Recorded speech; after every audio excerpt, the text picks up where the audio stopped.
मोहब्बत का कश्ती। समीरा डरी हुई है। राज और खुशी दोनों प्यारे प्यारे बच्चे एक दूसरे को देखकर स्माइल करने लगे।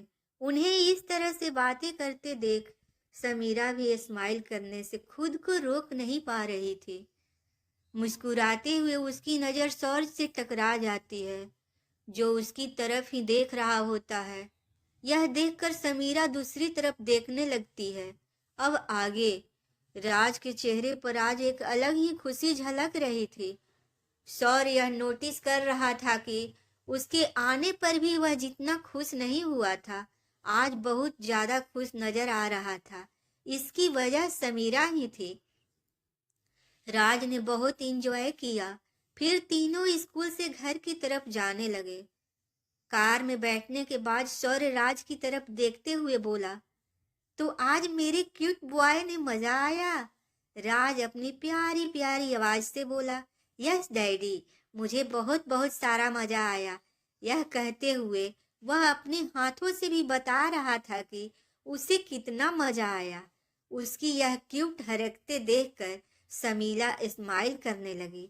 वह राज को अपने सीने से लगाते हुए बोली, मेरा बच्चा, तुम सबसे क्यूट हो मेरे बेबी। राज समीरा की तरफ झुककर उसके गालों को चूम लेता है। फिर समीरा अपने दूसरे गाल को भी उसके सामने कर देती है, तो राज उस पर भी अपने प्यारे प्यारे होठों से किस कर लेता है। सौर दोनों को देखते हुए स्माइल करने लगता है और कार स्टार्ट कर देता है। राज को आज स्कूल में बहुत मजा आया था। वह बहुत थक भी चुका था, इसलिए वह जल्द ही समीरा के गोद में सो गया। थोड़ी देर बाद समीरा भी उसे अपने सीने में लिपटा कर सो गई। सौर ने दोनों माँ बेटे को इत्मीनान से सोते हुए देखा। यह देखकर उसके फेस पर स्माइल आ गई और उसने साइड में कार रोककर अपने फोन से दोनों की पिक्चर ले ली। फिर कार स्टार्ट कर दिया।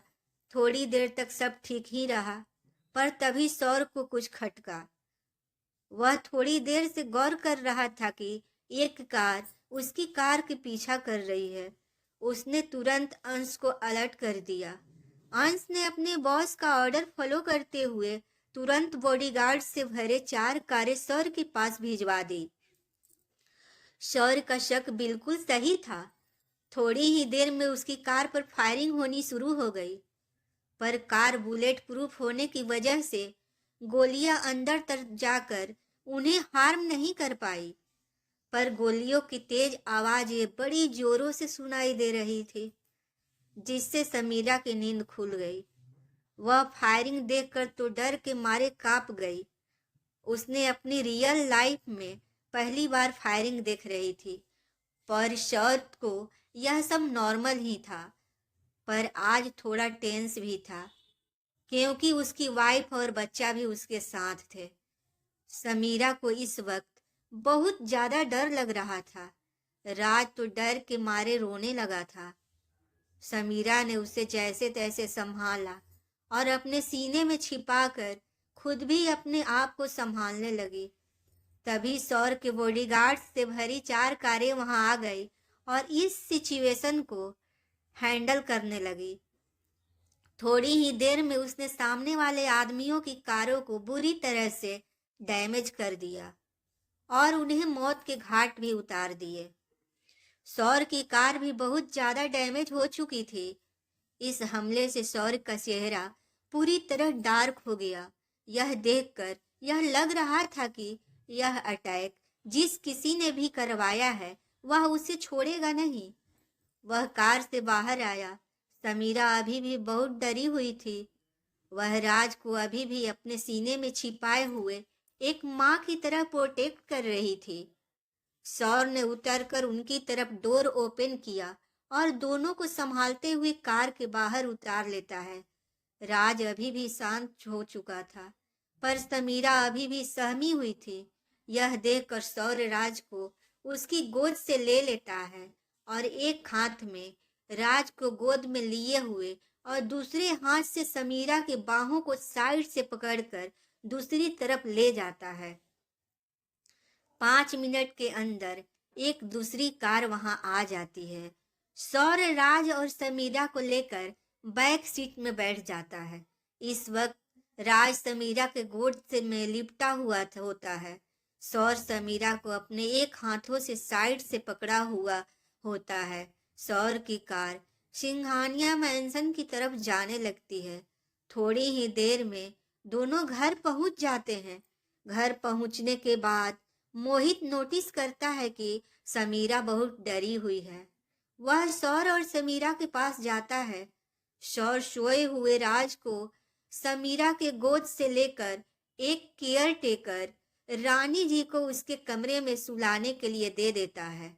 मोहित सौर की तरफ देखकर बोला, भाई, आपने भाभी के साथ क्या कर दिया जिससे वो इतनी डरी और सहमी सी है? सौर उसकी तरफ घूर कर देखते हुए बोला, तुम्हें ऐसा क्यों लगता है कि मैं हर वक्त समीरा को डराता रहता हूँ? मोहित तो इस वक्त समीरा की फिक्र हो रही थी, क्योंकि जाते वक्त तीनों को कितने खुशी खुशी गए थे। मोहित समीरा की तरफ देखते हुए सौर से बोला, भाई, तो फिर भाभी को क्या हो गया? दोनों की बातें सुनकर दादाजी भी उनके पास आ गए। सौर सबको उनके साथ हुए अटैक के बारे में बता देता है। मोहित हैरानी से बोला, क्या आप दोनों ठीक तो हो? और किसकी इतनी हिम्मत हो गई जिसने खुलेआम मेरे भाई सौर्य पर अटैक करने की कोशिश की? सौर अपनी सर्द आवाज में बोला, जो कोई भी है मैं उसका पता तो लगा ही लूंगा। वो मेरे हाथों से बचने वाला नहीं है। समीरा पर अभी भी उनकी कोई बातों का फर्क नहीं पड़ रहा था। वह एकदम सहमी हुई शांत खड़ी थी। उसे इस तरह देखकर मोहित को बिल्कुल अच्छा नहीं लग रहा था। दादाजी ने सौर को समीरा को रूम में ले जाने के लिए कहा। सौर ने हाँ में सिर हिलाया और समीरा को लेकर सीढ़ियों से होते हुए अपने कमरे में ले आया। रूम में आकर समीरा बेड पर बैठ गई। वह अभी भी अपने क्लोसेट रूम की तरफ चेंज करने चला गया। समीरा ने भी अपने कपड़े चेंज कर लिए और आपस अपने बेड पर आकर अटैक के बारे में सोचने लगी। समीरा को इस तरफ सोचते हुए देख शौर समझ गया कि वह इस वक्त क्या सोच रही है। वह समीरा के पास गया और उसके बगल में बैठ गया। समीरा को तो कोई एहसास ही नहीं हो रहा था कि शौर उसके बगल में बैठा हुआ है। अब शौर ने अपना एक हाथ समीरा के कंधों पर रखा तो वह अपनी ख्याली दुनिया से बाहर आकर शौर के सीने से लिपट जाती है। उसका दिल अभी भी जोरों से धड़क रहा था, जिसका पता शौर को चल रहा था। उसने समीरा को आहिस्ते से अपनी बाहों में भर लिया और वह शौर के सीने से लगी हुए ही बोली, शौर, मुझे बहुत डर लग रहा है। शौर यह सुनकर उसे अपनी बाहों में और जोर से कसते हुए बोला, डोंट वरी, अब तुम बिल्कुल सेफ हो और मेरे रहते तुम्हें कोई कुछ नहीं कर सकता। समीरा ने भी शौर पर अपनी पकड़ मजबूत कर ली थी। समीरा डरते हुए बोली, वो लोग कौन थे? शौर, आई डोंट नो, पर वो जो भी थे मैं उनको जल्द ही पता लगा लूंगा और उन्हें इनके किए की सजा जरूर मिलेगी। दोनों थोड़ी देर तक ऐसे ही रहे। बहुत देर बाद भी जब समीरा शौर की बाहों में यूं ही लिपटी रही तो शौर ने उसके सिर को सहलाते हुए कहा, समीरा, पर उसने कोई जवाब नहीं दिया। तो शौर ने उसके कंधे को आहिस्ते से अपने दोनों हाथों से पकड़कर खुद से अलग किया और बोला, तुम्हें भूख लगी होगी, चलो डिनर कर लो। पर समीरा अभी भी शौर से अलग होना नहीं चाहती थी। उसने आज तक अपनी लाइफ में बहुत जुल्म सहा था, बहुत कुछ देखा भी था। विशाल और उसके दोस्तों ने उसके साथ गलत करने की कोशिश की, पर शौर ने टाइम पर आकर समीरा को बचा लिया था। पर यह इंसिडेंट जो आज इनके साथ हुआ, यह समीरा के लिए बिल्कुल नया एक्सपीरियंस था, जो शायद अब तक का सबसे डरावना एक्सपीरियंस भी था। समीरा की हालत देखते हुए शौर ने रूम में ही डिनर ऑर्डर कर दिया। 10 मिनट के अंदर एक मेड डिनर की ट्रॉली लेकर अंदर आ गई। सर के दोनों के लिए डिनर सर्व किया। समीरा अपने कांपते हुए हाथों से एक एक निवाले खाने लगी। यह देखकर सौर ने उसे रोकते हुए अपने हाथों से खिलाने लगा।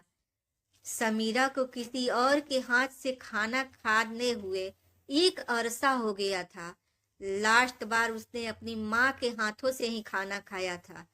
आज सौर की इस तरह से खाना खिलाने और अपनी इतनी केयर करते देखकर समीरा को अपनी माँ की याद आ गई और वह इमोशनल भी हो गई थी। उसने जैसे ही अपने आंसू पोंछने के लिए हाथ बढ़ाए, एक बूंद आंसू सौर के हाथों में गिर गए, जिससे वह समीरा के चेहरे की तरफ देखने लगा। इस वक्त समीरा की आंखें आंसुओं से भरी हुई थी। समीरा ने सौर को देखा, उसके आंसू फिर से उसकी आंखों से टपक पड़े। सौर ने दूसरे हाथ से उनके आंसुओं को पोंछने लगा। समीरा से कंट्रोल नहीं हुआ और वह फिर से रो पड़ी। वह सौर की तरफ झुककर रोने लगी। सौर ने उसे संभाला। वह समझ गया कि अपनी इतनी केयर करते देख उसे अपनी माँ की याद आ गई। सौर ने आज समीरा के डैड मिस्टर मल्होत्रा पर बहुत गुस्सा आने लगा। उसने समीरा को संभाल कर उसे खाना खिला दिया, फिर खुद भी खाया। खाने के बाद समीरा बेड पर एक तरफ सिकुड़ कर सो गई। सौर राहुल को कॉल करने लगा।